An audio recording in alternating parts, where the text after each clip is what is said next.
हर हर महादेव आप सभी को। आशा है आप लोग अच्छे होंगे। तो आज मैं आप लोग को सुनाऊंगा भगवान शिवलिंग के एवं साकार विकार पूजा के रहस्य तथा महत्व वर्णन। इसमें ये बताएंगे हम आपको, इस शिव पुराण में ये बता रखा है कि जो लोग इस भगवान को नहीं देख सकते हैं, शिव के बारे में जो नहीं जानते हैं, तो उन्हीं के बारे में है इसमें बता रखा है शिव पुराण में कि शिव एक निराकार है जिनका कोई आकार नहीं है। वो हर चीज़ में बसे हुए हैं, चेतना में, मन में, कण में, पर्वत में, मिट्टी में, पत्थर में, हर चीज़ में शिव बसे हुए हैं। ये इसमें बताएंगे, इस शिव पुराण की कथा में आपको बताऊंगा।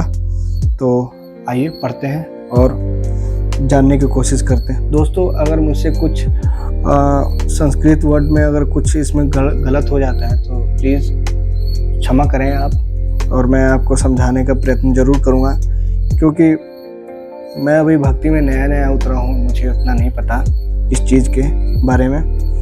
तो जाहिर सी बात है शंभू माफ़ ज़रूर कर देंगे मुझे। तो चलिए पढ़ते हैं। सूत जी कहते हैं, सोनक, जो श्रवण और कीर्तक और मनन इन तीनों साधनों के अनुष्ठान समर्थन ना हो, वह भगवान शंकर के लिए एक मूर्ति स्थापना करके नियतन उसकी पूजा करे तो संसार के सागर से पार हो सकता है। वचन अथवा छलना करते हुए अपने शरीर के अनुसार धन राशि ले जाए और उसे शिवलिंग अथवा शिव मूर्ति का सेवन करने के लिए अर्पित कर दे। साथ ही निरंतर उस लिंग एवं मूर्ति की पूजा भी करे। उसके लिए भक्ति भाव मंडप, गोपुर, तीर्थ, मठ एवं क्षेत्री की स्थापना करे तथा अत्यंत रचे वस्त्र, गंध, पुष्प, धूप, दीप तथा पूहा और शक आदि व्यंजनों से युक्त भक्ति भाव से छन भोग भोजन अन्न निश्चित रूप से समर्पित करें। छत्रा, ध्वजा, विजित, चमरा अथा अन्य आरोहित रजो चराचर भक्ति सब सम्मान भगवान शिवलिंग एवं मूर्ति को चढ़ाए। प्रतिक्षण नमस्कार तथा यथाशक्ति जाप करे। आह्वान से लेकर सर्वजनन तक सारा कार्य प्रतिदिन भक्ति भाव संपन्न करके इस प्रकार शिवलिंग अथवा शिव मूर्ति में भगवान शंकर की पूजा करने वाला पुरुष श्रवण साधनों अनुष्ठान ना करे तो भी भगवान शिव प्रसन्न सिद्धि प्राप्त कर लेता है। पहले बहुत से महात्मा पुरुष लिंग तथा शिव मूर्ति पूजन करने से मात्र भाव बंधन से मुक्त हो चुके हैं। ऋषियों ने पूछा, मूर्ति में ही सर्वन देवताओं की पूजा होती है, लिंग नहीं? परंतु भगवान शिव की पूजा सब जगह मूर्तियों और लिंगों में ही क्यों की जाती है? सूत जी कहे, मुनिवर्ष, तुम्हारा यह प्रश्न तो बड़ा ही पवित्र और अत्यंत अद्भुत है। इसके विषय में महादेव जी वक्तृत्व हो सकते हैं। दूसरा कोई पुरुष भी कभी और कहीं भी इसका प्रतिपादन नहीं कर सकता। इसका प्रश्न समाधान के लिए भगवान शिव जो कुछ कहा है और उसे मैंने गुरु जी के मुख से जिस प्रकार सुना है उसी तरह प्रकाशित वर्णन करूंगा। एकमात्र भगवान शिव ही ब्रह्म रूप होने के कारण निष्कल निराकार कहे गए हैं। स्वरूप होने के कारण उनके सकल भी कहा गया है। इसके लिए वे सकल और निष्कल दोनों हैं। शिव निष्कल निराकार होने के कारण ही उनका पूजन आश्रयभूत लिंग भी निरंकार की प्राप्ति हुआ है, अर्थात शिवलिंग शिव के निरंकार स्वरूप को प्रतीक है।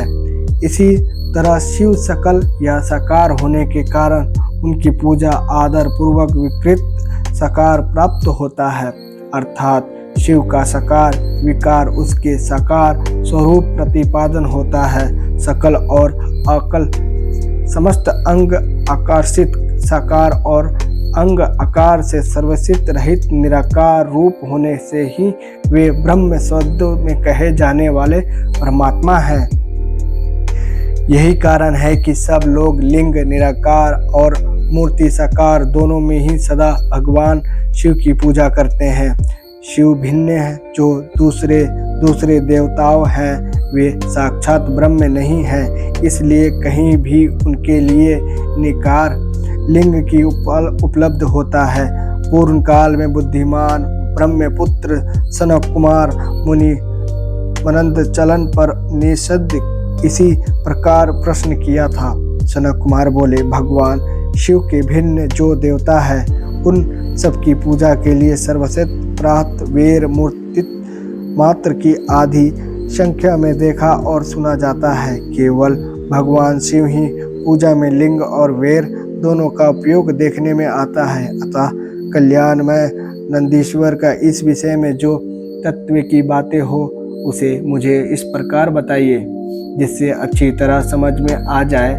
नंदीश्वर ने कहा, निष्पाप ब्रह्म कुमार, आप इस प्रश्न का हम जैसे लोगों द्वारा कोई उत्तर नहीं दिया जा सकता, क्योंकि यह गोपनीय विषय है और लिंग साक्षात ब्रह्म का प्रतीक है। तथापि आप शिव भक्त हैं, इसलिए इस विषय में भगवान शिव ने जो कुछ बताया है उसे ही आप साक्षात कहता हूँ। भगवान शिव ब्रह्म रूप और निष्कल निराकार है, इसके लिए उनकी पूजा में निष्कल लिंग का उपयोग होता है। सर्वश्रेष्ठ वेद यही मत है। सनक कुमार बोले, महाभाग योगेंद्र, आप भगवान शिव के तथा दूसरे देवताओं के पूजनीय लिंग और वेर प्रचार को जो रहस्य विभाग पूर्वक बताता है अतः वह इसलिए लिंग और वेर आदि का उत्पत्ति का जो उत्तम विदित है उसकी मैं इस समय सुनाना चाहता हूँ। लिंग और प्रस्थित का रहस्य सूचित करने वाला प्रसंग मुझे सुनाइए। इसमें उत्तम नंदीकेश्वर भगवान महादेव के निष्कल स्वरूप लिंग आकृष्ट का प्रसन्न सुनकर आरंभ किया। उन्होंने ब्रह्म तथा विष्णु के विभाग देवताओं को व्याकुल एवं चिंता देवताओं का दिव्य कैलाश शिखर पर आगमन, उनके द्वारा चंदेश्वर महादेव का स्वभित देवताओं प्रेरित हुए महादेव जी का ब्रह्म और विष्णु विवाद स्थलों का आगमन तथा दोनों बातचीत में निष्कल आदि अंतर भीष्ण अग्निशब्द रूप में उनका अवृद्धन आदि प्रसंगों की कथा ही कहीं तंत्र श्री ब्रह्म और विष्णु दोनों द्वारा उनकी ज्योतिर्मय स्थापना की ऊंचाई और गहराई अथवा लेकिन चेष्टा एक की पुष्प साप वरदान आदि के प्रसंग भी सुनाइए। दोस्तों, इन्होंने सनक कुमार जी जो थे उन्होंने भगवान के हर एक प्रश्न की पूछा कि भगवान शिव निराकार है और स्वरूप है। और आगे मैं 8वीं 9वीं में आपको सुनाऊंगा कि जब सृष्टि उत्पन्न हुई थी तो ब्रह्मा और विष्णु में बात विवाद हुई थी कि मैं सर्वश्रेष्ठ हूँ और वो बोले मैं सर्वश्रेष्ठ हूँ। इन्हीं के बीच में कई लोग बोलते हैं लिंग की क्यों पूजा होती है। तो अगले चैप्टर में मैं यही बताऊंगा कि लिंग की क्यों पूजा होती है और लिंग की स्थापना क्यों होती है। मूर्ति में शिव जी भी होती है पर ज़्यादा फल लिंग पे ही मिलती है। लिंग स्थापना आप अगर करते हैं, आप मिट्टी का बनाएं या आप ऐसे बनाएं जैसे भी आपको इच्छा हो, और लिंग की प्रतिदिन आप पूजा करते हैं तो सच्चे मन से जो भी भक्त पूजा करता है इसका तो फल जरूर मिलता है इसका। तो इसमें ये बताया गया है कि लिंग की स्थापना उसी दिन हुई थी जब ब्रह्मा विष्णु महेश में बात छिड़ी थी कि मैं सर्वश्रेष्ठ हूँ, मैं सर्वश्रेष्ठ हूँ। तो भगवान शिव ने एक स्तंभ बन के प्रकट हुआ था, मतलब स्तंभ बन के प्रकट हुए थे। उसमें ये कि उन्होंने स्तंभ मतलब बीच खंबे में बने थे और ब्रह्मा जी ऊपर और विष्णु जी नीचे, और इन दोनों के बीच में शिव जी थे। और उन्होंने ये बोला था कि तुम दोनों में से जो भी मेरी स्तंभ को जो पकड़ लेगा, मतलब मेरी गहराई मेरी छोर को जो भी दिखाएगा पकड़ के पहले, वही सर्वश्रेष्ठ होगा, वही ईश्वर होगा पहला। तो इन्हीं दोनों को मतलब अपना घमंड था कि मैं सर्वश्रेष्ठ हूँ, मैंने दुनिया बनाया। आपस में वाद विवाद कर लिए थे ब्रह्मा और विष्णु जी ने। तो इन्हीं को तोड़ने के लिए उन्होंने स्तंभ रूप धारण किया था शिव जी ने, एक बहुत बड़ा स्तंभ रूप, जो इसी स्तंभ के वजह से इनका स्तंभ शिवलिंग के आकार दिया जाता है। और इसमें भी बताया कि केतकी को श्राप दिया गया, क्यों दिया गया, तो यही सनत कुमार जी पूछ रहे हैं कि ऐसा क्या हुआ था कि केतकी को श्राप। तो इसके लिए मैं आपको कल बताऊंगा, पर शॉर्ट में आज बता देता हूँ। जब ब्रह्मा विष्णु में वाद विवाद हुई थी तो विष्णु जी, ये भी बताऊंगा कि विष्णु जी की पूजा क्यों होती है और ब्रह्मा जी की पूजा क्यों नहीं होती है दोस्तों। इसे शिव पुराण में भी बताया गया इसमें, क्योंकि ब्रह्मा जी ने छल किया था और विष्णु जी सत्य बोले थे, इसलिए सत्य बोलने की वजह से शिव जी ने बहुत सारे वरदान दिए उन्हें, और लीला करने का भी वरदान दिया। अपना सुदर्शन चक्र दिया शिव जी ने, बहुत सारा वरदान दिया शिव जी ने, अपना अदनेश्वर सारा कुछ दे दिया शिव जी ने। और ये भी कहा, और ब्रह्मा जी ने छल किया था विष्णु जी के साथ और शिव जी के साथ, और उस छल में उन्होंने केतकी फूल का सपोर्ट लिया था इसमें। तो जो केतकी फूल थे वो भी उन्होंने झूठ बोला कि ब्रह्मा जी ने पहले छोड़ ढूंढ लिया है इसका। तो उन्होंने, ब्रह्मा जी ने बोला आप केतकी से पूछ लो, केतकी पुष्प से पूछ लो, जीता जाता यही प्रमाण है। तो केतकी ने भी बोला हाँ जी इन्होंने। और महादेव तो स्वयं अगम मंत्रयामी और साक्षात ब्रह्म विष्णु हर कुछ है वो। तो इसी बात पे मैं कल आपको बताऊंगा। तो हर हर महादेव।